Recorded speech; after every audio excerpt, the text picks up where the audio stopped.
Hello. Hi. Okay, yeah. So, you guys know my name. No, I shouldn't say that. I think for those people who never come last week, let me introduce myself again. Okay. So my name is Kang Sun. I'm the Vice President of NUS Games Development Group. So, for those people who haven't come down last week, and those people who haven't visited our booth during Student Life Fair, so I will now quickly tell you guys about this poster which you may see being pasted all around the school. Okay, so actually these workshops, in the workshops for these next few weeks, are actually preparing you guys for this competition, which is known as GameCraft 2014. So it's a 24 hours hackathon or games development competition that is open to everybody from of any skill level. So that means if you have no experience in games development or programming, you all are also welcome to join this competition because and that's why we have these workshops is to cater to people who have no experience in game programming or making games. Yeah. And we will also there will also be prizes so there will be cash prize and or other prizes which are still under discussion. Yeah. Okay. Oh, okay. So yeah, and another thing which I didn't mention last week is what are we going to do after the competition? Yeah. So what we are going to do after competition is we would like to continue to hold more workshops, and together at the same time we'll be having our games development phase. So what we do during the games development phase is that for the rest of the academic year, you guys will be formed into your own teams, and then you all will work together to make a game. So this will help you guys build up your portfolio especially for people in computing or faculty or taking specializations in game design or just to help you build out your portfolio in other words. Correct. So that's why we have if you want to join us for the games development phase, then you will have to join us as a member. Okay. So that's where the membership fee comes in. There's a membership fee of $10, which is to help us to continue organize more workshops and to hold more activities and maybe bring you guys out for some workshops by external vendors. Yeah. So you can actually join us as members or pay the membership fee or register for GameCraft during the small break time that we are going to have later in the middle and also at the end. Yeah, so you all just take note. Okay. So now we'll continue on with our game design workshop. So let us welcome Dr. Alex Mitchell.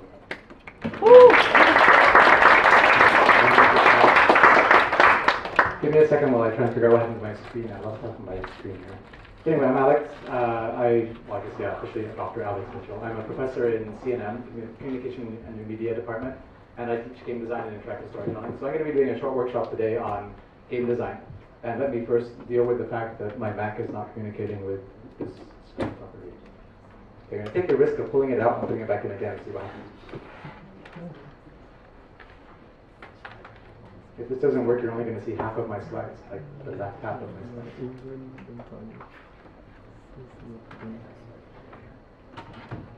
That's better. Okay, so the important thing from what Kang Soon was saying is hopefully you'll be interested in taking part in the... Actually, can you hear me without the mic at the back? Yes? No, I can't hear you. You're answering my question. You can't. Can you hear me in the back? Yeah. The back row can hear me okay? Yeah. If I project? Okay, it's better than using this solution. Okay. Good. Yeah, so basically, as Kang Soon was saying, the GameCraft competition is supposed to be open to anyone, people who are experienced or not, and the idea of these workshops is to get you some sort of leg up so that you know what you're doing, you have some idea of what it's going to be involved in doing game design and game development. Right, so this week I'm doing basics of game design, and then for the next 3 weeks we're going to have several other workshops on the more technical aspects of game development. So this is hopefully going to be hands-on, hopefully interesting, hopefully you'll learn something from it. you won't fall asleep, and you'll be able to take those concepts to the competition. So we're hoping that you'll sign up for the competition. Okay, so today, basically I'm going to go through this basic introduction to game design. Let's start off with some easy questions. Oh, camera cannot hear me. Okay, camera cannot hear me.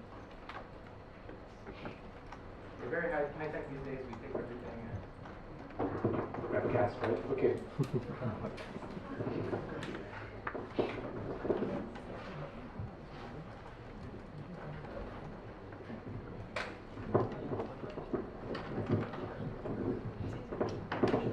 If I can put this on. There we go. Can you hear me? Does that help at all? Come soon? Can? We're going to drop halfway anyway.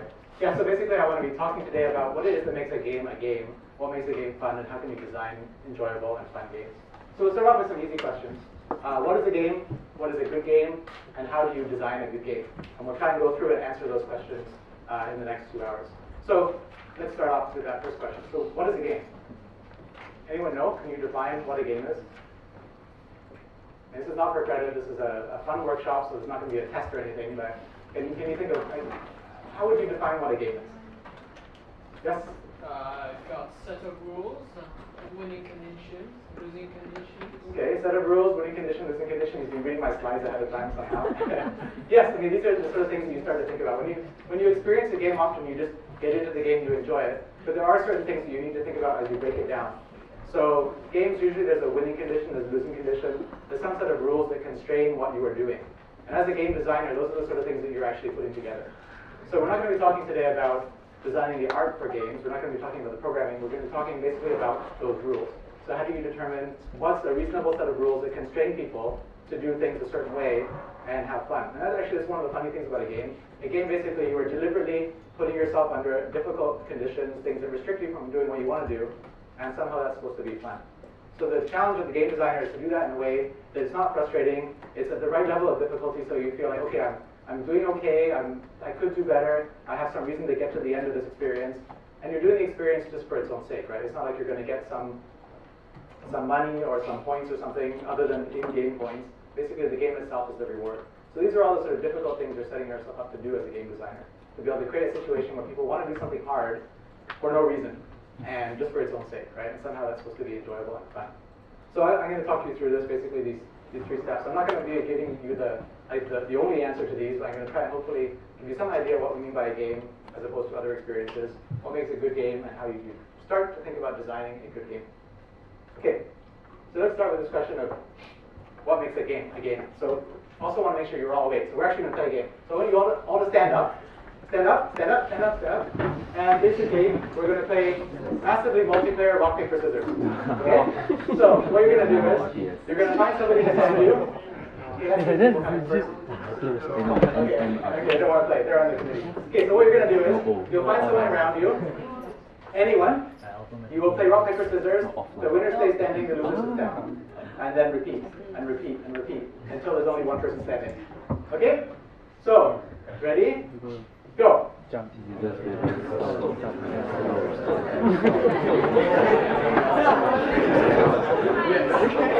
Okay. No! Hey guys. Go ahead. Okay, we're rapidly coming down to the finals. No, Terrence. Terrence, how could That was amazing. Okay. And we go up. Okay. Are you still in? I'm still in. Okay, she's a champion, I think. 1, 2.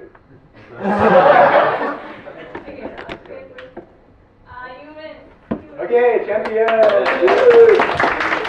Hello, RBS champion. Amazing. Okay, so what just happened? So one thing we do is we play the game, right? And you were talking about there's a winning condition, there's a losing condition. Everyone is a loser except for him, apparently. Right? He's the winner. And does he get anything out of it? Well, he gets a bit of embarrassment, but besides that, not much, right? There were rules, but what were the rules? Did I give very clear rules? No, right? I mean, I gave you these rules, but I sort of embedded a whole bunch of rules into that second point, which I didn't explain. And I saw some things happening which are interesting and important to think about when you design games. Some people were just going like this. Some people were like 1, 2, 3, and then on 3 or after 3. I mean, there's all these little subtleties which made a few of the little combat that was going on here a little bit confusing. Because some people were like, what, mean we're done already? So it was a lot of sort of quick attempts to figure out what the rules are, but before you know it, you're dead. So yeah, whether you got it right or not is too bad, you're dead already, right? Anything else you want to sort of, did you notice about the way this game went that maybe worth thinking about when you're designing a game? Yes. We selected our opponents randomly. Yes. Unless you know the people around you, and you were like choosing, I know this guy's really bad at rock, paper, scissors. Probably not, right? So you were more or less randomly choosing your opponents from people around you. Yeah, so that's interesting. What the implications of that are, I'm not sure. What do you think that meant? What was the result of that? Probably, I guess, if we were to start again, we probably would select other names, or even if we change our places, or... Yeah. And you might start to see who's good and who's not, and then develop strategies, but at this point it's totally random. You have no idea, and the whole thing is it's actually quite random. Something else interesting I noticed happened here. How long were you playing? Well, except for him, how long were you playing? Okay, you were playing for a while. A lot of you were playing for like one round, right? So after the first round, so I'm not saying it's like well-designed game. It's a game, but I think there's a lot of problems with it. One is, after like the first round, half of you were spectators, right? So half of you lost and sat down. So I'm not sure how enjoyable it was for you as a spectator. There probably was some enjoyment, but it's not quite the same as being the one who goes down to the last round and then loses, right? So the fact that she lost doesn't matter, I think, because it was quite exciting and she got all the way to the last round. Right? Whereas somebody, I'm not going to point to anybody, who died right away, you're like, okay, now what do I do? Check my Facebook on my phone, whatever. I mean, it's over, right? Although if you know some of the people that are in the game and you're observing them, it could still be enjoyable. So I think there's a lot of important points there in terms of how you make sure that people still enjoy themselves, maybe when they're out of the game, they can observe what's happening and still be involved in it. And so this is a whole bunch of little things that you can learn about game design just from something as simple as massively multiplayer rock, paper, scissors. Okay, so we're going to go through some of these details now about what makes a game, right? We've already touched on a lot of them. Okay, so going back to this question, what is a game? So we saw rules, we saw winning conditions, we saw losing conditions. So we can start to use that to think about when we look at a game, or something that's like game-like, we can decide is it a game or not. And we can start to think about if we want to look at that and analyze it and maybe learn from it for our own games, what are the things that are worth paying attention to? Okay, so this is obviously a game, right? Okay.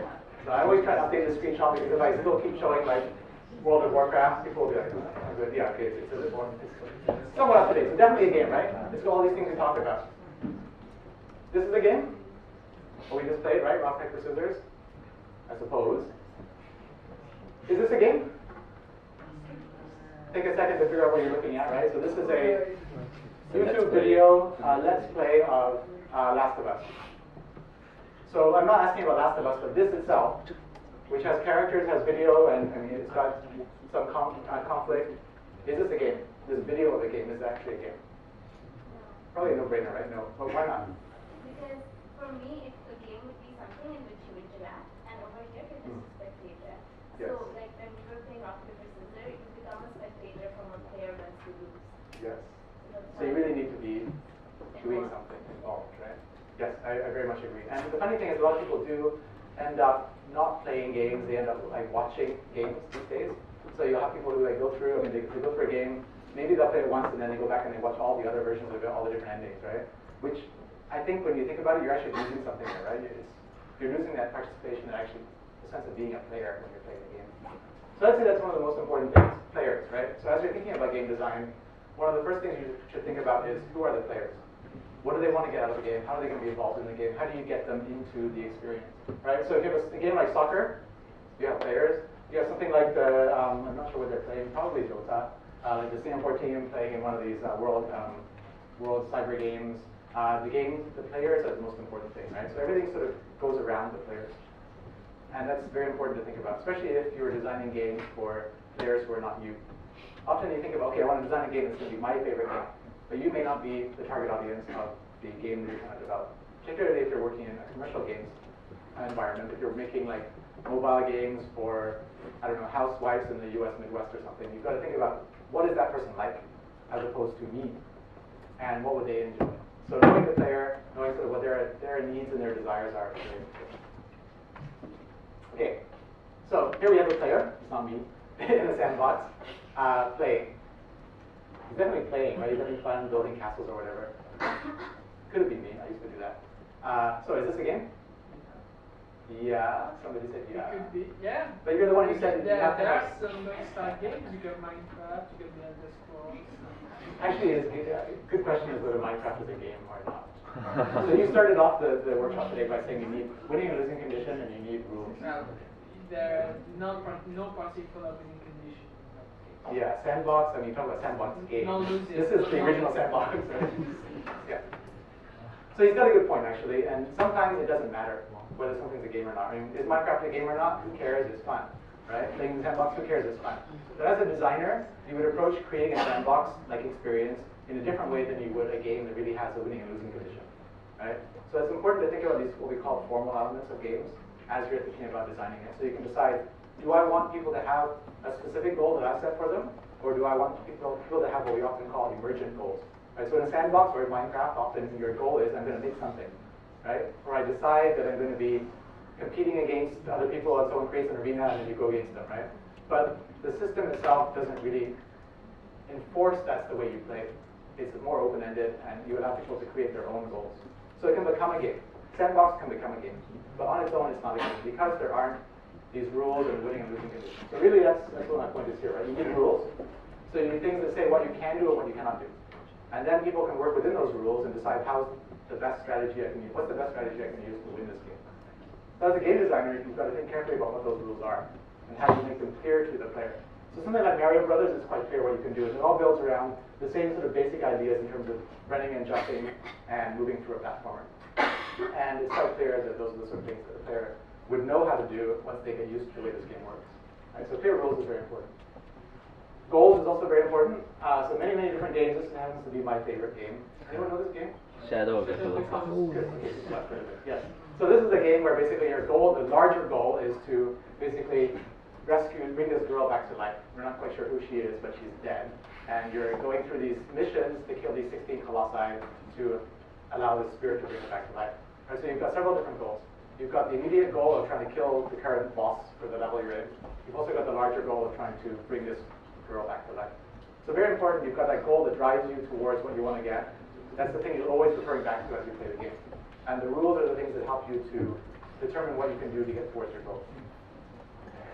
So another important thing is obstacles. So this is a somewhat old game. Anyone recognize this? The original Tomb Raider? No. Not the reboot, but the original one. So the important thing about a game like this is there's things that get in your way. Overflow, are you giving up? Are you going to go down the other side? There's the front row, right? You can see the front. I don't bite. So an important thing about games is you've got a goal, but there are obstacles that get in the way of your goal, right? If my game was to like walk over here and touch the table, not a very interesting game, right?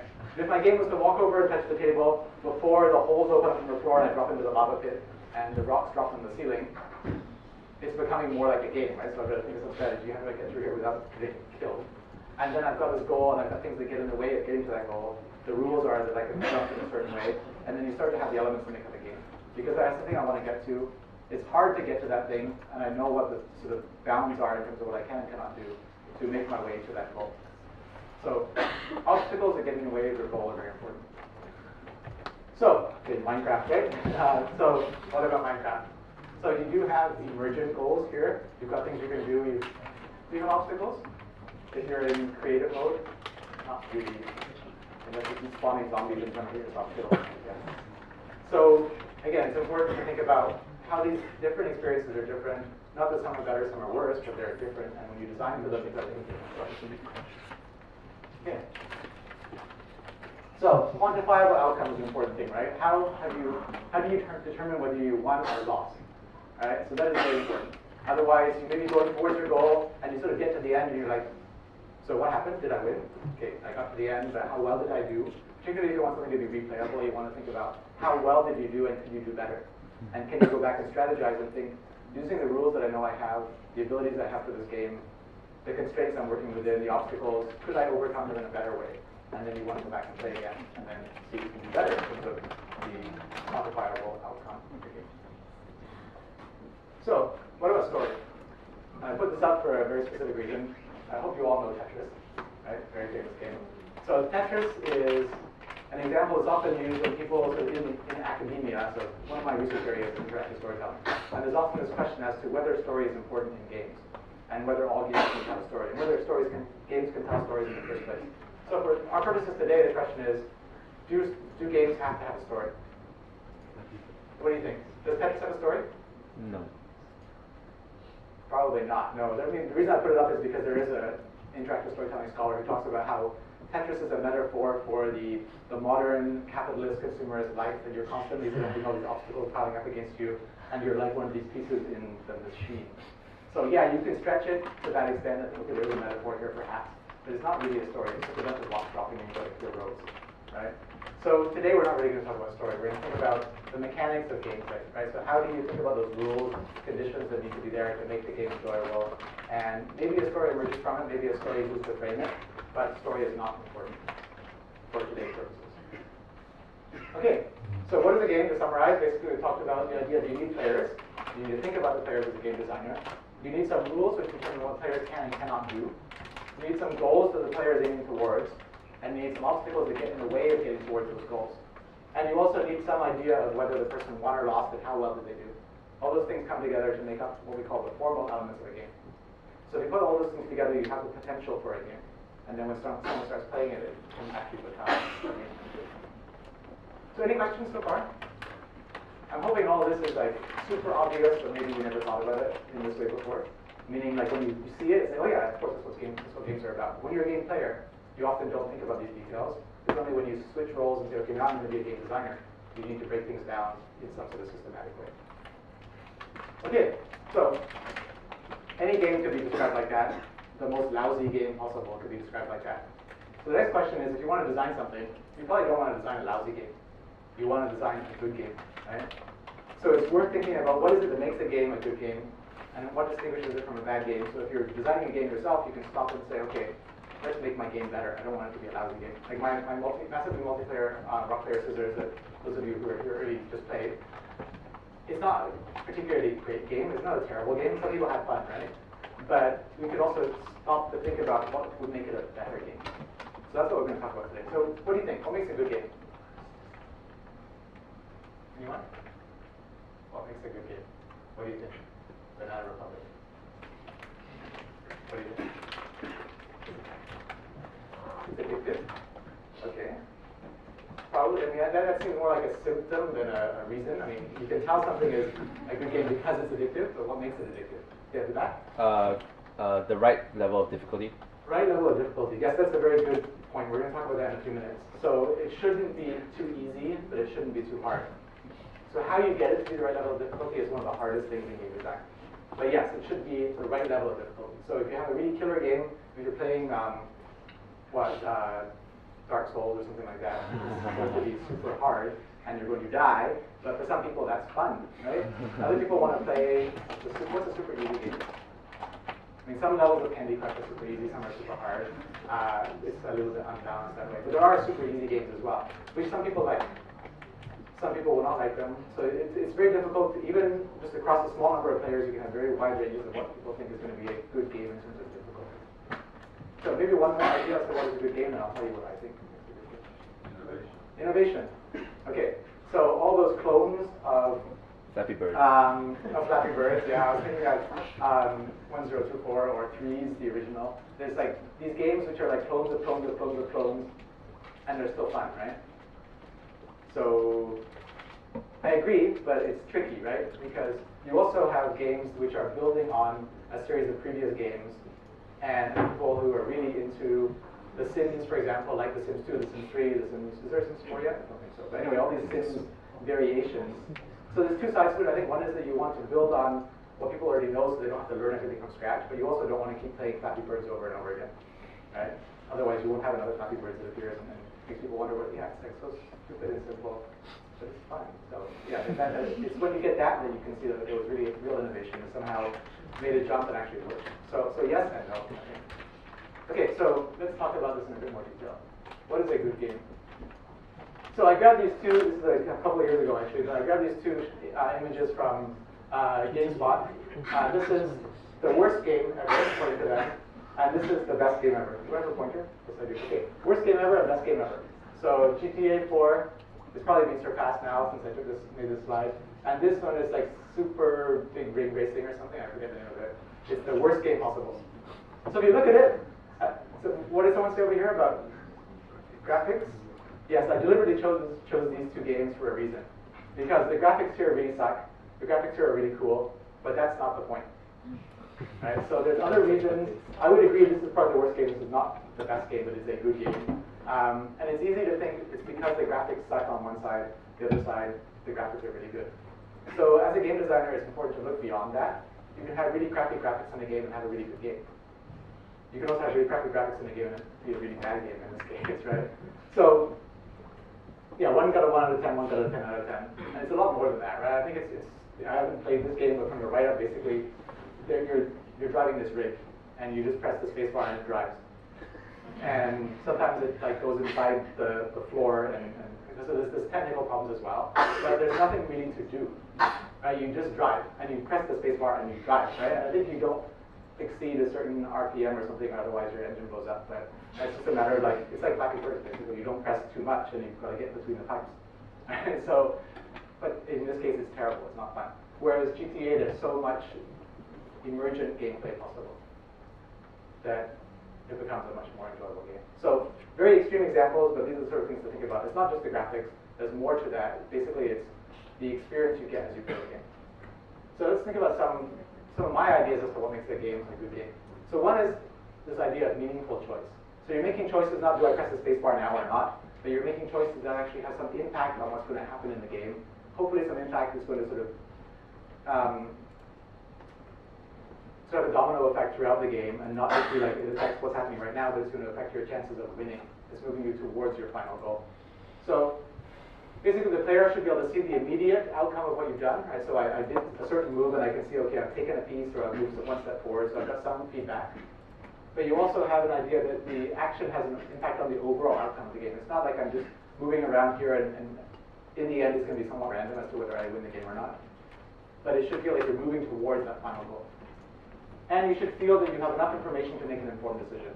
You should know what should I do now, as opposed to feeling like it's somewhat random. So our RPS cases now, I think it did feel sort of random at times, because like someone over here was saying, you don't know the people around you. A lot of, I mean, not that rock, paper, scissors is a great game, but I think if you really get into it, it's reading your opponent's face. You know them. Is he a rock guy? Is he a paper guy? Is he a scissors guy? How is he moving? There's all these little subtleties, right? But if you don't have the information, it's just, okay, random guy, rock, paper, scissors. How do you choose rock, paper, scissors? You just choose, right? It's totally random. So having that sort of informed choice makes a difference, makes the choice meaningful. So this is an example of an old game maker game called Bacteria 2. Unfortunately, it doesn't run on any of my computers anymore, so I can't show it to you, and I couldn't find a video. But what's cool about it is basically you are two players. There's the red player and the green player, and all you're able to do is turn these triangles on your turn. Turn one triangle. But what happens is when your triangle is pointing towards an empty space, it spreads the virus along the way there's connections, right? So a very simple thing you're doing, but you can see right away that you're spreading across the board.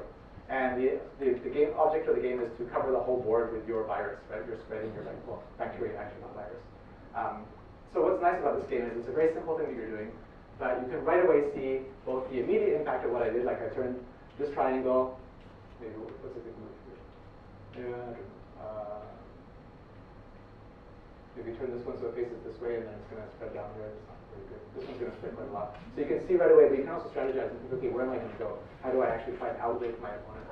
So it's got both a sort of local impact and a global impact, and you can see that you're moving towards your final outcome. You also have some informed decision because you can look and see the outcome of what you're going to do before you do it. So I would say this is a game that has meaningful choices. This game, very old. I don't know if you can read the small text down here, but anyone know what game this is without looking at the King's Quest 3? Way back, like in the 80s. So this is an interesting adventure game, point-and-click adventure game where this is you like click on things, you can move around, and it's a hat, it's a moose, it's a door, and then you can say take it, and it'll say you take the hat, right? And then you take the cat. So one thing about King's Quest it was very famous for was it was brutally unforgiving in terms of having you make a choice early in the game which you needed to have made when you got something later in the game. And the fact that you often didn't know why you had to do certain things. right? So there's a certain point in the game where I think it's the cat, like you need the cat, maybe like 2 hours after this part of the game. And you have no idea why you would take the cat at this point. And you have a limited inventory, so it's not like you can just take everything. So you've got to make a choice, like, okay, I'll grab this and this and this and this, and the cat, no, who needs the cat? And you don't take the cat. And then much later in the game, you're like, okay, I need the cat. And there's no way to go back to this room. So you basically, like, that's where you rip up the floppy disk and throw it out. So that's not a good thing to happen to your players. If they're going to rip up the floppy disk or break the CD or what do you do these days? I don't know, rage quit, not the way to do that. You don't want that to happen, right? So you want to make sure I have a reason to, if basically what you want to happen is, I realized I should have taken the cat, and I realized, oh yeah, I should have known that. Because there was something there at that point which was telling me I could have taken the cat. That I should have taken the cat, and I decided, based on something I actually had available to me. So it shouldn't be super obvious, like take the cat with an arrow, but it should be a decision you made based on something that you knew about, and then you realize later on it was the wrong decision, and you should have done something different, and then you could have made the right decision. Okay, appropriate challenge. This is what somebody in the back, I think it was talking about. This is a interesting concept called flow, developed by a psychologist called Mikhail Csikszentmihalyi. So he basically interviewed people to see what is sort of the way that you feel when you're into something. Right? When you're climbing a rock wall, when you're mountain biking, when you're playing the piano, when you're, I don't know, doing a coding assignment at midnight and you're suddenly it's 3 a.m., 4 a.m., you don't realize you're still doing your stupid JavaScript programming or whatever. And where did the time go? What happened? Right? So this is a concept of what they call flow. When there's a balance between your ability and the challenge you're facing, people sort of go into what they call a flow state, where you lose track of time. Things can sort of stretch on for hours, or they can just be a second, and you can't really tell the difference. You're sort of into it. So what you want to do in a game is try and get people into this flow state. The tricky thing is people's ability changes over time, and different people have different abilities. Right? And if you want to try and balance the challenge against the ability, you've got to think carefully about how do you adapt the level of difficulty in a game as people get better, so that the right level of difficulty is always there for the player. So the question is appropriate challenge, right? This is an example of inappropriate challenge. It's a mod of one of the Mario games. I'll just show you a quick video. Casio Mario. The cat Mario. Oh my god, this is the Casio Mario or Kaizo. It's frustrating. It's better. Let me just skip the start of it.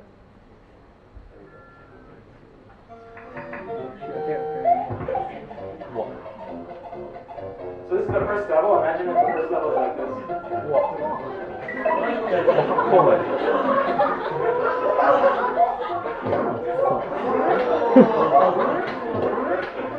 What the shit?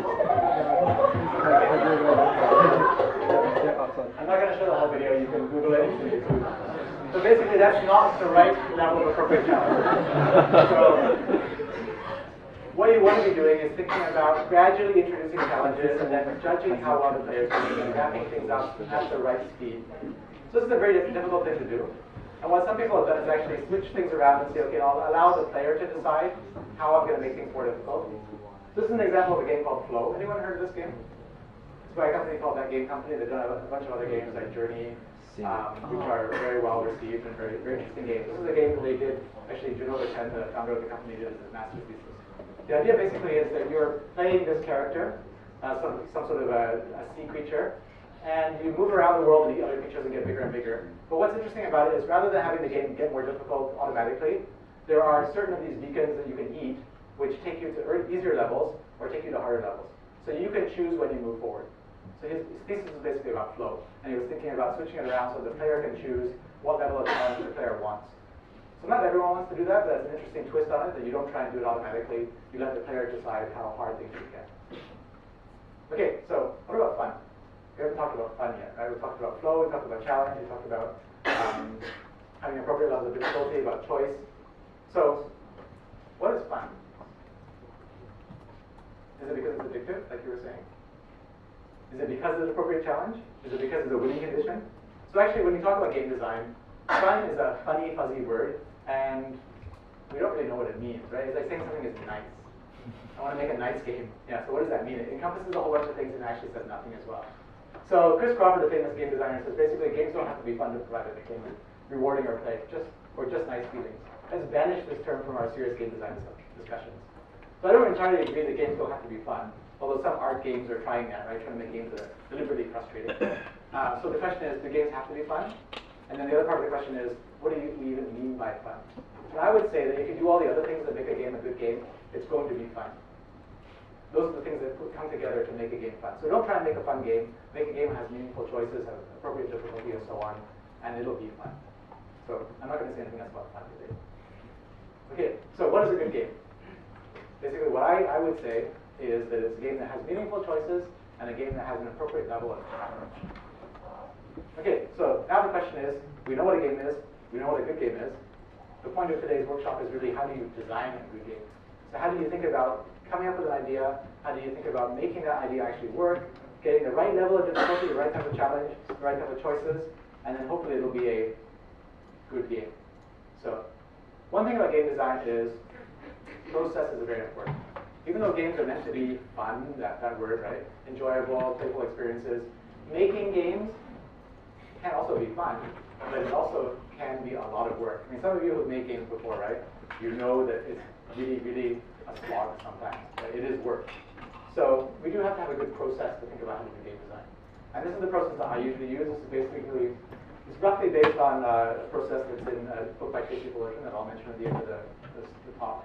The idea is that you come up with a concept initially, and then you design that concept, but you don't just right away jump to producing the game. You do what we call player-centered design. So you quickly make a prototype, then you play test it, then you redesign. And you do this over and over again until usually you run out of time, and you've got to ship. But hopefully you get to the point where what you're getting here in your prototype and play testing is close to the experience you wanted. So the main point here is you don't just do this stuff on your own in your bedroom somewhere. You get players to come and play your game. And you do it as soon as possible. So I'm going to talk about that in a minute. But first I want to talk a bit about the design, the concept and the design phase. So, where to start? What makes a game, and where does a game idea come from? Probably people who play games have zillions of game ideas. So you can start with a specific idea. There's different ways of doing this. One is to think of an idea of what you're going to be doing in the game. So what are the mechanics of the game? So I'm going to be constantly clicking on the screen and the bird is going to go up and down, right? So you think about the mechanics. What is it you want people to do? Another way to think about it is you start from, okay, let's talk about this in more detail. I'll come back to the other approach. So you think about Mario Brothers, right? Everyone knows Mario Brothers? I assume. You do know. If you're a gamer, you should know these classic games, right? So just in case you don't know, this is Mario Brothers. 5 minutes.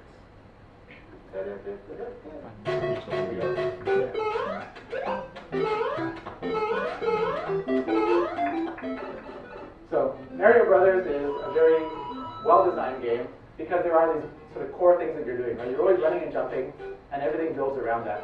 And you're trying to kill the Goombas or whatever, trying to save the princess. You get the idea. But basically, Mario is well done because it's starting from a clear concept of what are you going to do as a player. And then it builds from that. So that's one way of thinking about it. So you can start from the idea of what people are going to be doing. The other thing you can think about is, what is it going to be like to play the game? And this is actually a couple of game designers have written up this approach. They call it MDA, the Mechanics, Dynamics, Aesthetics approach. You can start from the mechanics of the game, what are you going to do? Or you can start from the other end, which is the aesthetics of the game. And then the mechanics put in motion as the dynamics that you play create a certain aesthetic. That's the way they think about games creating feelings. And as a designer, you can start from either side, right? So starting from the broad overall idea of what sort of game you want. You want a game that's going to be scary. Or you want a game that's going to make people think of their childhood. Or you're going to make a game that's going to be, I don't know, it's going to make people cry. Something like that, right? So you think of the idea of what you want people to get out of the game. And then you work the other way. And you think, okay, what should I get people to do to create a game that's got that feeling? So an example of this is another game by that game company called Cloud. Has anyone played Cloud? It's pretty downloadable, but I don't think it runs on anything anymore, which is very sad. Actually, it probably runs on an XP if it's on an XP. So basically, it's a game where they were thinking, what is it like to fly? And often, a lot of people when you're a kid, you have dreams of flying. So they tried to make a game that captures the feeling of this dream of flying. There's a backstory to it, which is basically about this little boy who's stuck in the hospital and he can't get out, and his friends are all playing outside, and then he dreams of going outside and flying. So basically, you fly around and you can gather up the clouds and you can make things with the clouds. So it's game-like. I mean, there's certain parts of it where you have to do certain things with the crowd specifically. But the main idea is they didn't start from the mechanics. They started from the feeling of flying, and what it's like to dream of flying. And then they built the whole game around that. Okay. So this is freely available. You can download it and play it. Probably not on a Mac or on Android. Okay, so the main point here is there's these two different ways of thinking about getting your idea for a game. You can start, okay, what am I going to do in the game? I'm going to be like shooting stuff, or I'm going to be always trying to gather coins, or I'm trying to combine candies together, and then they go away. Whatever, right? So that's the basic idea of the mechanics.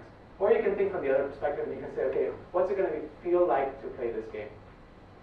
I think it's a more difficult approach, but actually it can possibly get you to innovation, like you were saying, right? You can come up with a game that's not like any other game around, because maybe you wanted to make a game that feels like, I don't know, waking up on a nice day, when you can feel that it was raining last night, you can smell the rain, and you just feel like, oh, I don't want to go to school today, because I'm happy and I'd rather stay home and I don't know, surf the web, something like that.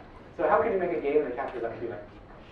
Very difficult, right? But if you can do it, it would be quite amazing.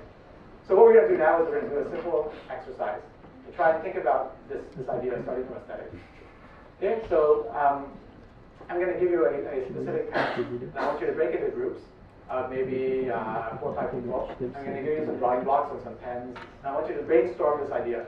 We'll work for about 15 minutes, and then what we'll do is we'll have you share some of those ideas, and then we'll take a break. Okay?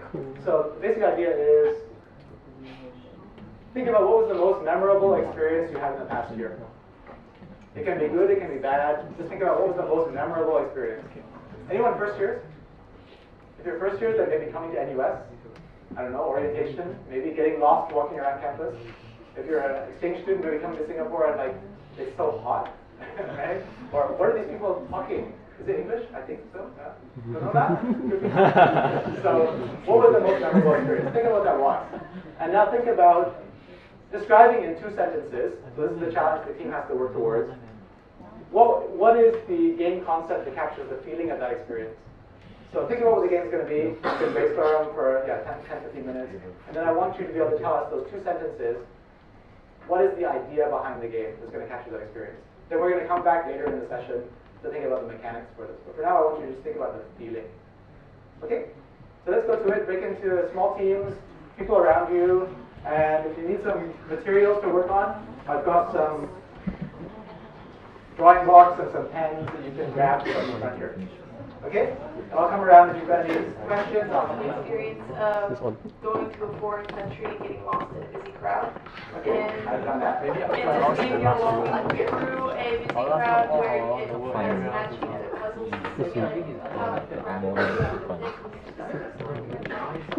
gradually increases in difficulty as you avoid people and you don't have a full visual of your surroundings. You're getting very anxious and progressive and getting more and more lost. Okay, yeah, sounds very interesting. Did everyone hear? Some people were still talking, so you probably didn't hear. I think you can off your microphone. I think it's the same button. So the idea was going to a foreign country, traveling, and then you get lost in a big crowd, right? And then they have some details a little bit worked out that it actually gets worse and worse, right? So you get more and more lost. You've got these puzzles that you've got to do to try and sort of, it emphasizes this difficulty you're having trying to figure things out. And yeah, it just, I guess eventually you just scream and stop playing the game. I can't think anymore. So, I mean, you didn't actually say what the feeling was, but I think it's a feeling, there's a bunch of feelings combined there, right? It's like frustration, confusion, uncertainty, fear, probably all combined, with maybe a little bit of sort of wonder and discovery as well, maybe. So which is a very interesting mixture of feelings. So that sounds like a great game. We'll come back to these ideas a bit later and see if we can think about the mechanics in more detail. Okay, let's hear another one. Anyone? Maybe someone towards the back? Okay, second last row there. You can press the microphone and start. Basically, right, our game is called Baron and the Drum. So, the Baron is this creature over here, Okay. and this is the drum. So basically, the experience that we are trying to create, right, is being frustrated and doing math homework. So we are going to create a very frustrating game for the people. So this is the game platform. It's in a 3D format. The Baron is actually modeled after the League of Legends Baron.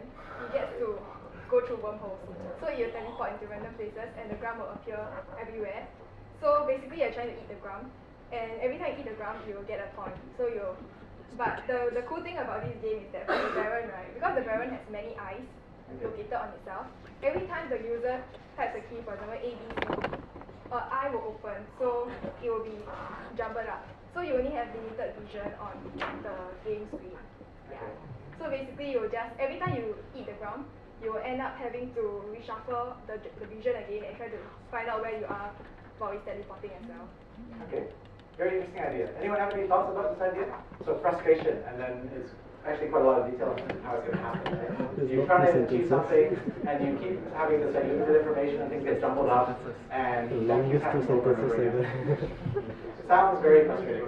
Right. So the challenge here, I think, actually with a lot of these ideas, is that it sounds like an interesting idea in terms of an aesthetic feeling, and then the question is, would it work as a game? I think yours sounds like yes, it would. Yours sounds like potentially, but the danger, actually, both of them are about frustration. Are NUS students all frustrated because it's like the underlying feeling? So the question is, would you really want to make a game that's frustrating? How would that feel? Would it actually still be a good game? Maybe but So, Angry Birds, Flappy Birds, yes, Flappy Birds is an interesting mix of frustration and somehow addictive. Okay, let's hear one more idea. Maybe someone over this side of the room. Maybe a positive, happy, no, nothing like flying through the air, dreaming of flying, no. Okay, how about you guys? Did you manage to, because yours has potential for a positive side to it, I hope. Well, at least when I talked to you earlier, it sounded positive, so let's, okay, 2 sentences. Nobody wants to do it. Okay, anyway, I'll tell you what their idea was initially, and they don't have to have any responsibility for this. So they were talking about the freedom of return responsibilities. And then they had another line underneath that, which was escape from responsibilities. And what I thought was interesting there is, which of those two feelings are they trying to think about, and how do those two relate to each other? Like, if you're free from all responsibilities and you've always been free, it's a very different feeling from like having all these tons of responsibilities, and then suddenly it's like last day of exams and you walk out and say, what do I do now? I don't have to study, nothing. No, actually, you guys haven't done this yet, but well, you've all graduated from like secondary school or high school, but when I graduated from university, I was like, okay, now what? Okay, yeah, I do know that I've got to find a job and so on, but for a short little while, there's a sense that, okay, I'm free, right? So I thought that was very interesting that there's those two different parts to it. One is the freedom, but actually the escape from freedom, and the game could actually be about somebody who has tons of responsibilities, and you keep imagining you're free. And maybe you never actually get free in the game, but there's this promise of freedom. That's sort of like life. Right? Anyway, so these are all very interesting ideas. Very interesting way, I hope this is an interesting way of thinking about a game when you start from the aesthetics. And then we're going to talk about the mechanics. So what we're going to do now is we're going to take a 5-minute break so you can go toilet, get outside, stretch your legs. And then we're going to talk about more details of the design process. How do you go from that idea to the actual game itself? Okay, so stand up, stretch your legs, go toilet, working out the idea that will make the game a complete game. So I'm going to talk about a bunch of things that you might want to think about as you go from your idea to the actual game itself. And these are only a few of the things you need to think about. So one is the idea of the core mechanics. This is a term that's often used in game design to describe the thing that you're doing as a player. And as you guys were thinking about your aesthetics, a lot of you were starting to think about the core mechanics already. What's the main thing you're doing? You're pushing your way through the crowd. So my core mechanic here is raising my voice over the people in the corner who are still talking, right? And of course, if I win, it means that they have to shut up and you can hear me, right? Anyway, so the main thing is, what will the player be doing in the game? You guys can keep playing, but don't talk. So you mime like that, okay? So the important thing is when you're thinking about a game, you're going to be doing certain things over and over again, right? If you're designing like Microsoft Word, you don't have to care whether that thing you're doing over and over again is going to be interesting and engaging. It can be super boring, right? Like I'm typing stuff, I'm doing spell checking. But when it's a game, you've got to make sure that thing you're doing over and over again is actually worth doing, right? And it should go back to all the stuff we talked about earlier in the talk, right? So there should be some choice involved in what I'm doing right now. You shouldn't be doing random things, like just clicking on the bird so that he flies, right? There should be some choice involved. And it should hopefully there should be something that is bringing the player closer to the goal. And even though some games have like tons of different things you can do, I find that the best games are those where there's one core thing that you can do, and that core thing keeps you interested. There may be slight variations on it, but if you like keep throwing in more different.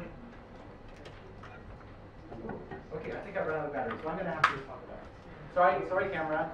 So if the core thing you're doing over and over again is interesting enough, you don't need to keep adding more and more stuff. Actually, I find when I'm teaching game design, if I have students who are saying, well, it's sort of boring doing this main thing of shooting, so I'm going to add in some RPG elements. I'm going to make it also have like mini card games. And when you start adding more stuff like that, it's a suggestion that maybe your core idea is not interesting in the first place. And you aren't going to fix your bad core idea by adding a whole bunch of other stuff. What I would say is better to go back to your core mechanic and see, how can I make that thing you're doing over and over again interesting in the first place? So I just want to show you an example of one of my other favorite games. I always use these talks to show my favorite games. So anyone know this game? Oops, sorry. Not that game. Anyone know this game? The game is called Wait for the Screen to Refresh. There we go. Good, yes. So, I'm just going to show you a quick clip of this game.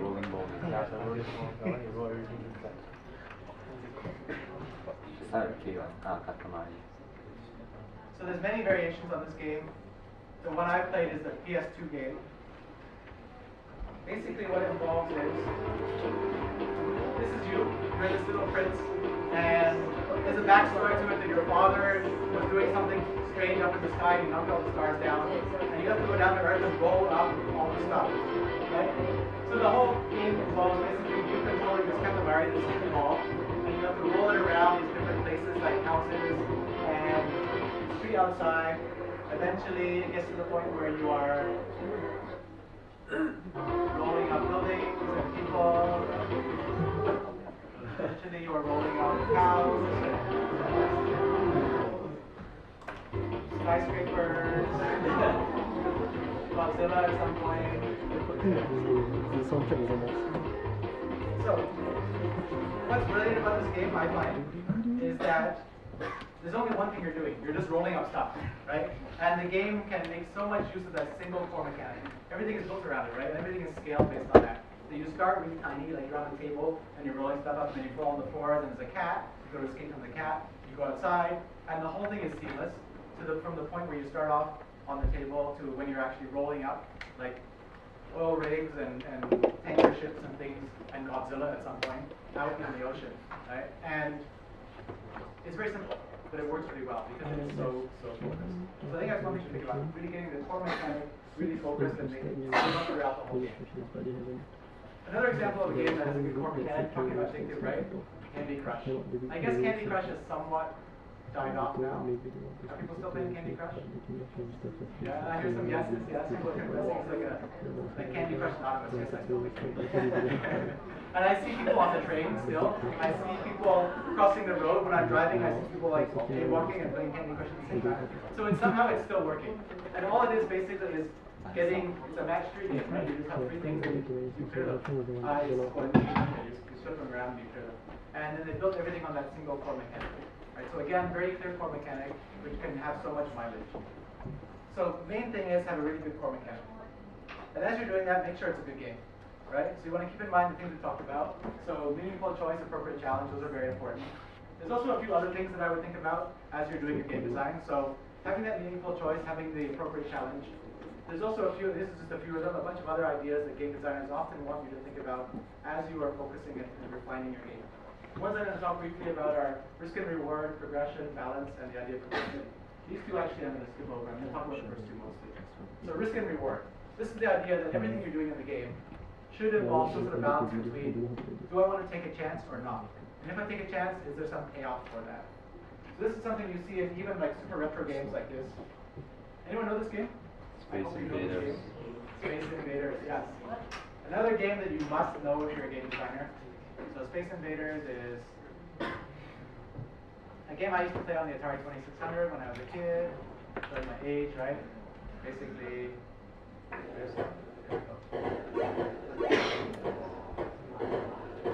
so it's a shooter, right?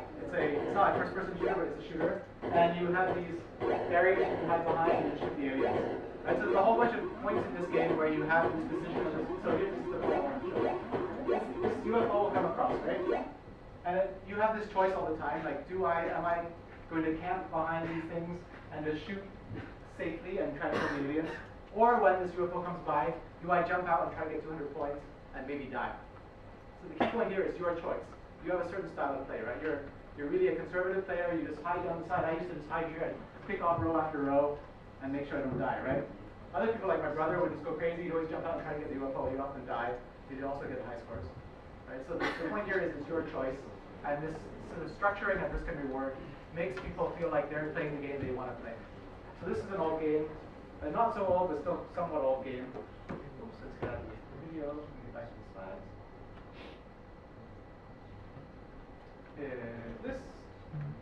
Anyone know what game this is? Quake 3, you know exactly which one it is. Yeah, it's Quake, who is it? Over here? Recognizes Quake 3? Over here? Yes, good, yeah, you're right. Quake 3. So this is a very specific scenario in a game like Quake 3, where basically there's this BFG, this big gun, right? Big gun. And you want to get the big gun. But at the same time, it's like out in the middle, in the open. And there's going to be people camping around somewhere in the back there, waiting to snipe you out, right? So you've got a choice again. Do I run for the big gun? If I got the big gun, I'm going to kill everybody. But I could just wait here for someone else to go for the big gun and I can shoot them. So again, it's this risk and reward situation where you can decide how you want to play. Do you want to play the sort of really risky way and maybe get big reward? Or do I just sort of hold back, play conservatively, and it's my choice, and I have small rewards instead. So setting up these sort of structures helps people to feel like they can play the game the way they want to play. Okay, another concept to think about is progression. So this goes back to this idea of appropriate difficulty. So how do you scale the game so that gradually it gets harder at the right pace? So another version of Tetris is the Game Boy version of Tetris.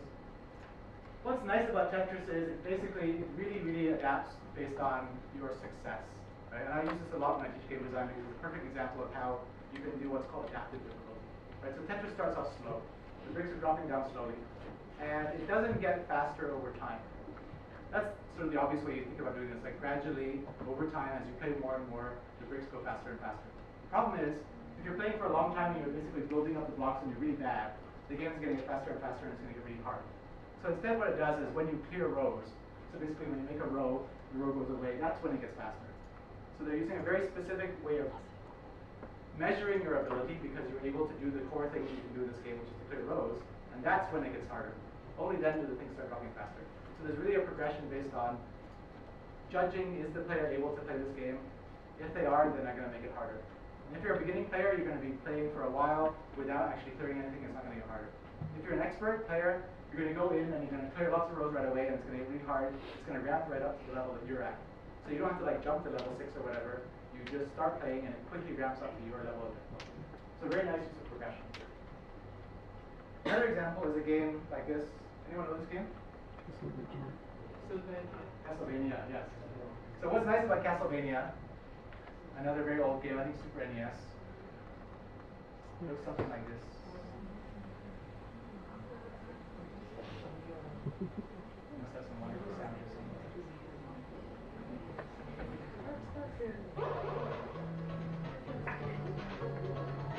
The game is all basically, it's a platformer, and it's all about using your whip or your chain to kill the enemy. And what's nice about it is it's a gradual progression. As you go through the game, you learn what you do. You learn how to use this whip. And as you get further into the game, it all works around that same mechanic. So later on, you get a different weapon. Now you have to use the game's backs, you've got to jump up and get the hearts. Even further on. Now you've got a throwing star, I think.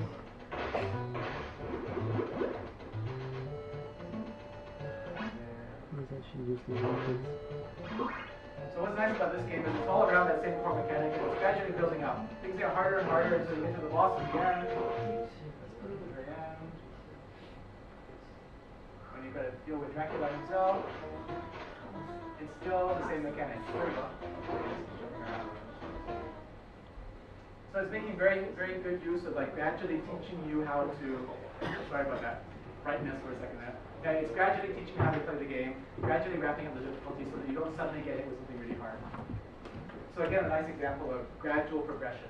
Different from Tetris, but same underlying concept. Okay, another important thing to think about is making sure the game is balanced, right? So you don't want a game, so, anyone know what game this is? Street Fighter. Street Fighter, yes. Is that my feedback? Anyway, so Street Fighter. So I haven't played Street Fighter for a long time, but I think it's pretty well balanced. Those of you who play it, it is pretty well balanced, right? No? Don't think it's balanced? I don't know about I'm not good at fighting. Okay, yeah, I'm also not good, and that's why I haven't got too much of a good insight into it, but basically the idea here is you often have different characters you can choose, right? So you can choose one character that's good at blocking, one character that's good at jumping and kicking, and if the game is well designed, you don't want one character that everyone wants to choose, right? Because if there's one character that's sort of basically a dominant strategy, the game is no longer fun. It basically breaks down to, can I get that dominant character first? And that's the person who's going to win, right? So you've got two, Chun-Li or whoever the best character is, fighting against each other, and it's no longer fun. So what you want is different characters have different strengths and weaknesses. You want people to be able to basically think about what's a good strategy. What am I going to choose? Why did I choose that character? How do I use that character against the other person's character? And again, it comes down to meaningful choice, right? You've chosen carefully how you want to play. You don't want to just be basically randomly choosing, right? Because then it's no longer an enjoyable. So often when people talk about in terms of balancing units, this idea of rock, paper, scissors, right? Maybe this is the whole theme of today's workshop, I'm not sure. That you have this triangle, right? So basically paper beats rock, rock beats scissors, scissors beats paper. You don't have like the fire or the Spock or whatever who comes in and beats everything, right? Because everyone's going to choose that, right? You're just going to go on fire all the time, or water balloon or whatever. And that's the thing that everyone's going to do. It no longer is fun, right? So you really have this idea that there's always some way to be beaten. There's always some way to beat the other people, right? So you want to think about, this is a little simplistic, but often people use this as a metaphor to think about when you're trying to balance units. You think about the rock, paper, scissors triangle. And if you want to add something to it, you've got to make sure you're not adding in something that's dominant. You want to make sure things are still balanced, right? So these are all ideas about how you make your game work, how you make it enjoyable, how you make it a good game. But what you need to remember is that no matter how hard you think about these things, you think, okay, it's wonderfully balanced, there's no exploits here, no one's going to be able to go in there and spoil the game for everybody else. People will always find a way, right? Because people are people, that's what people do, right? And these days people will find a way and then they'll put it online and everyone's going to do, right? And then your game is ruined.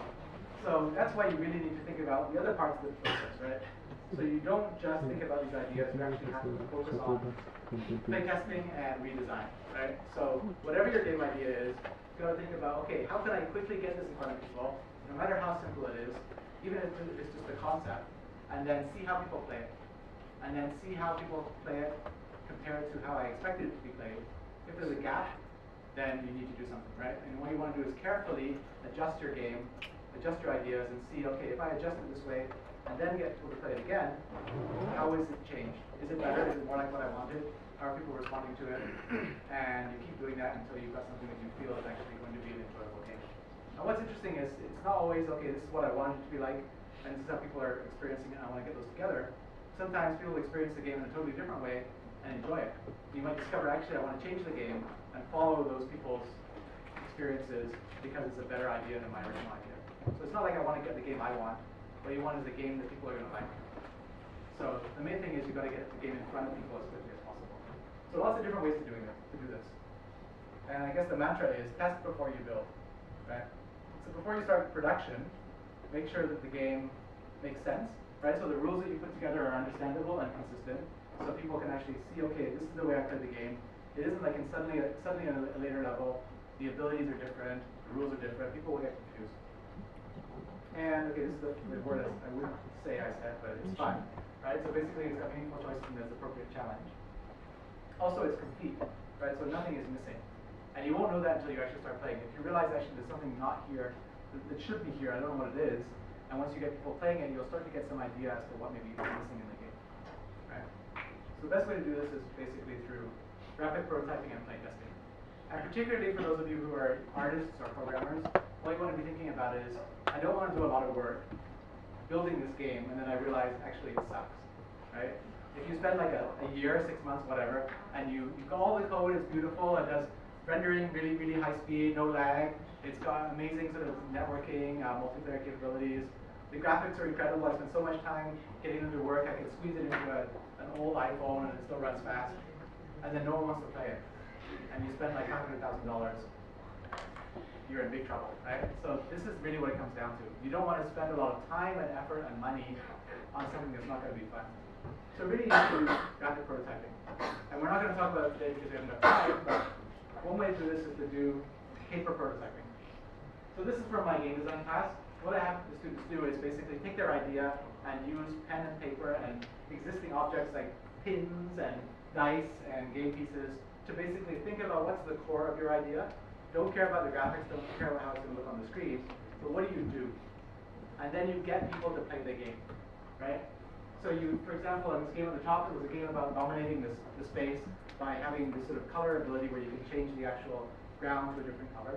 So they just used a set of hex paper, and they had little icons that you move around and tiles, and they played through the mechanics. And they were able to quickly make changes without having to like go and change the code, go and change the art.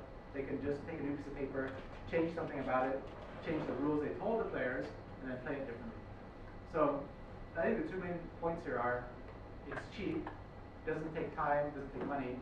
Also, it's flexible, right? Because if you build something and then the players don't like it, you've got to go back and re-implement it to make those changes. But when it's on paper, you can on the spot make changes and see what's wrong and try and fix them.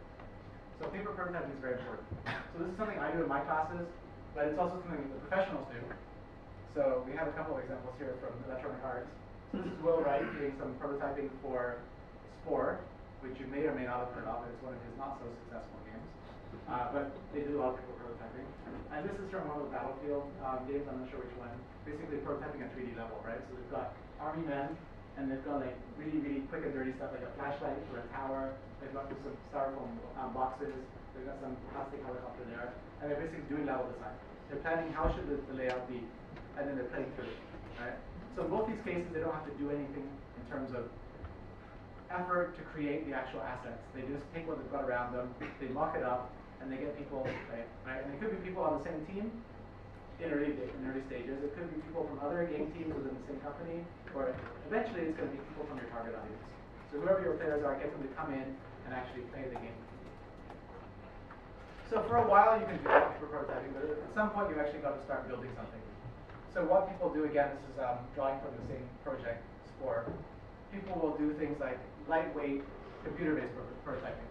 So what they did here for one of the editors for Spore, which is basically a game about creating civilizations, was they used a tool called processing, which is a simple version of Java, where you can just do some quick implementation in 2D on what eventually became an editor for a 3D world.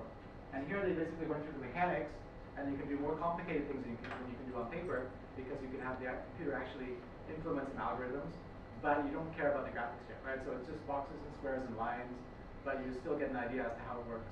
And you can get it in front of people, you can have them start playing through it, see how they respond. And here, okay, it's code, so you've got to do some work to change it, but it's still not as complicated as on the right-hand side there. You haven't got all these assets to deal with. You can go back in and you can just change some of the code, and then see how it works with repeat testing. So again, very important to do things quickly and cheaply and as ugly as necessary, but here you're not testing the art, you're testing the concepts behind the game design. Okay?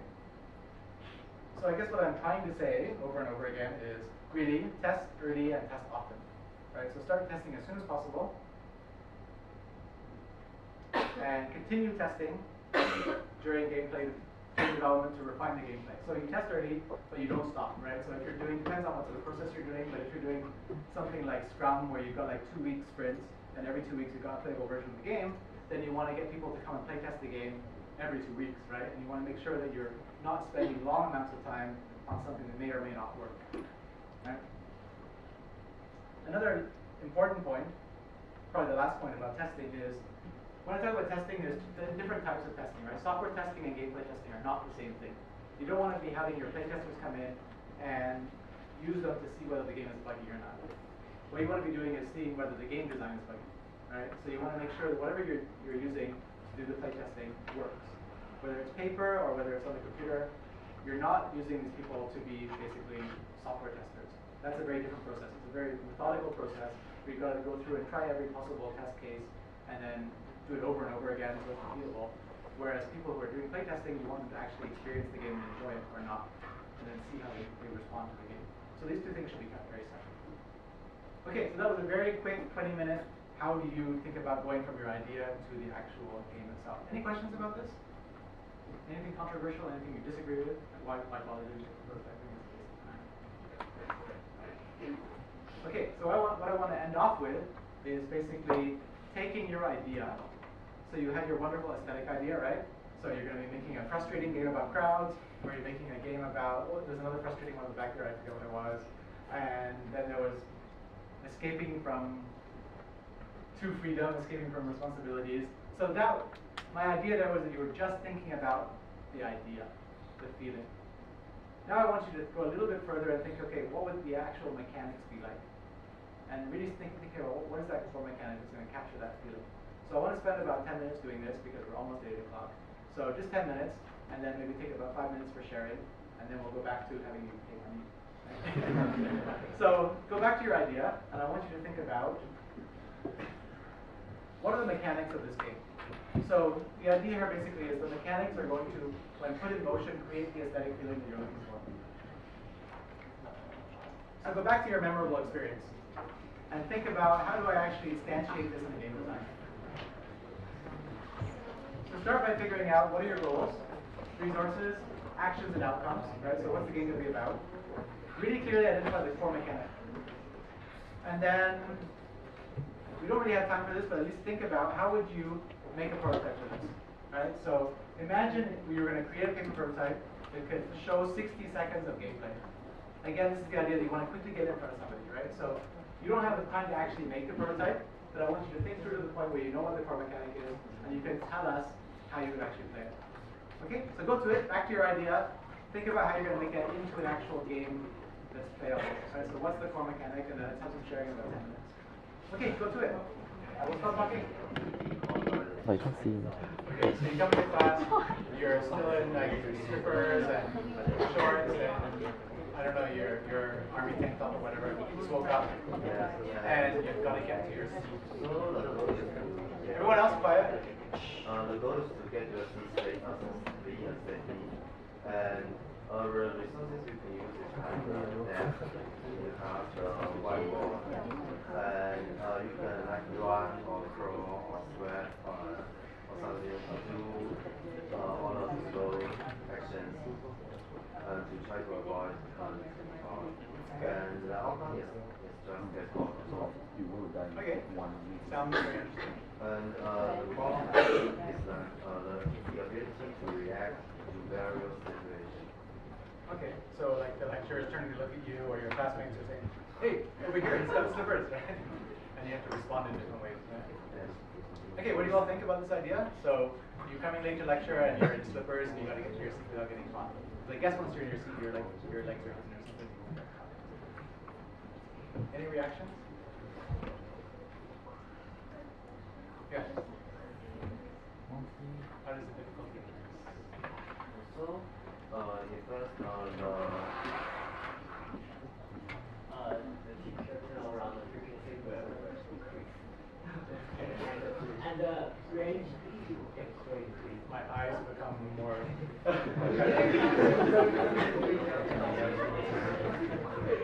Yeah. Okay, yeah, so I think it's quite a well thought out idea. What I'm not sure about, and this is not surprising, this is really hard, is how does this connect back to your aesthetic? What was your aesthetic originally? What's the feeling you want to create? excitement.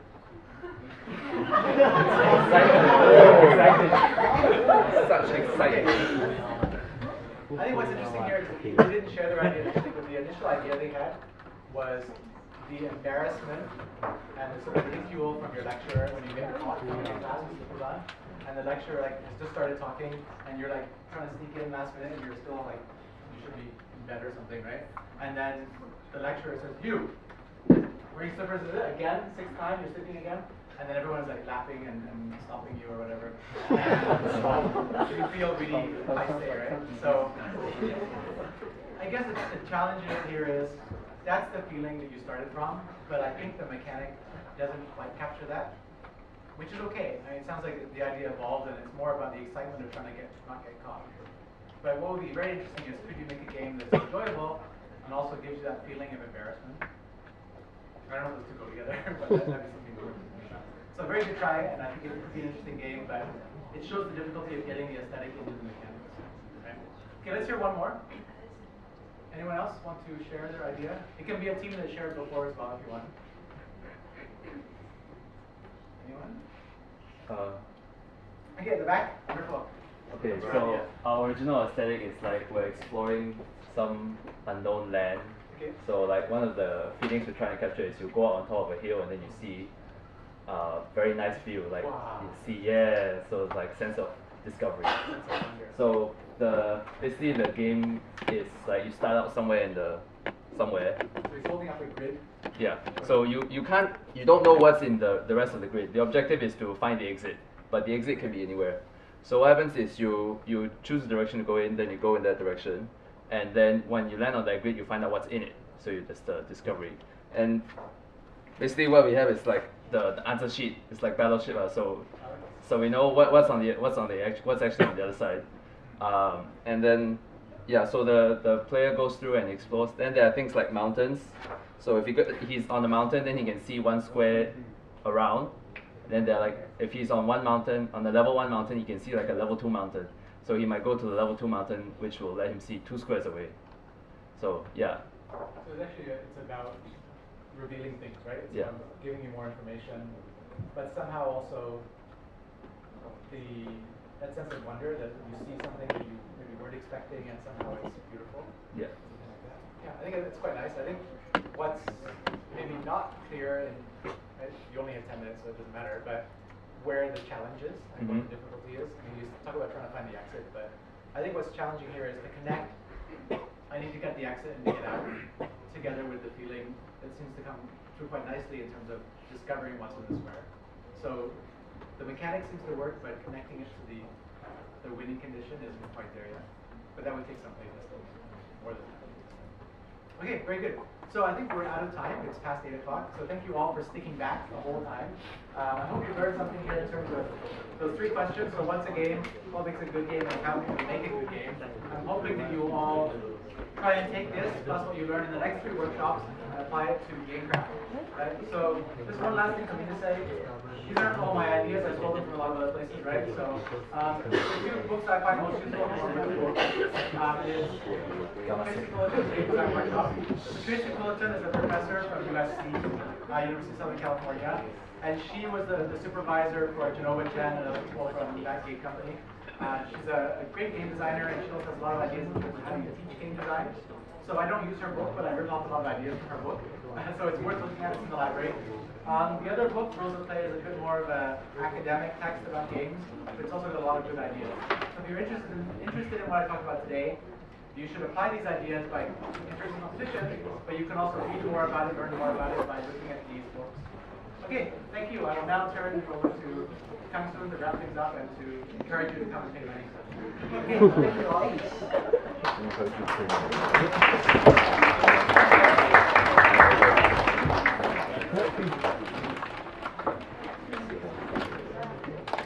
Okay, so this is the end of the workshop. I hope you all find it informative and interesting. So now let's come back to the registration. You all can pay. You all can register both for membership and for GameCraft at the same place. And also I want to add that if you are new, so you haven't come for the welcome tea, and if you are here for the first time and you have not subscribed to our mailing list yet, you can scan this QR code. I'm not sure if you can scan it. Maybe you can come down and I will show you the link. Yeah. So yeah, that's it. And next week we'll be holding another workshop. Since today we are teaching we are telling you more about game design. So next week onwards will be more technical. So we'll be going into how to do the production side of the game, using Game Maker. So we'll be teaching you how to use Game Maker, which is an entry level game making, game developing tool. Yeah.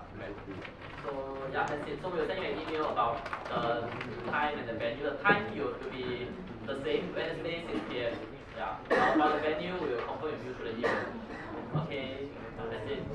Thanks.